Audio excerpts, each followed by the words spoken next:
once begged her mother to make her a gown. "How can I?" replied she. "There's no fitting your figure. At one time you are a new moon, at another you are a full moon, and between whiles you are neither one nor the other. There is no pleasing the fickle." The Thief and the Boy. A boy sat weeping upon the side of a well. A thief, happening to come by just at the same time, asked him why he wept.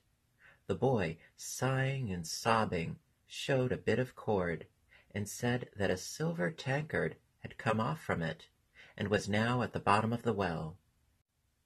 The thief pulled off his clothes and went down into the well, meaning to keep the tankard for himself. Having groped about for some time without finding it, he came up again and found not only the boy gone, but his own clothes also, the dissembling rogue having made off with them. It takes a thief to catch a thief. The Lark and her Young Ones. A lark who had young ones in a field of wheat that was almost ripe was afraid lest the reaper should come before her young brood was fledged. Every day, therefore, when she flew away to look for food, she charged them to take notice of what they heard in her absence, and to tell her of it when she returned. One day, when she was gone, they heard the master of the field say to his son that the grain seemed ripe enough to be cut, and to go early tomorrow and desire their friends and neighbors to come and help to reap it. When the old lark came home, the little ones fell quivering and chirping round her, and told her what had happened, begging her to remove them as fast as she could. The mother bade them to be easy, for, said she, if he depends upon his friends and his neighbors, I am sure the wheat will not be reaped tomorrow.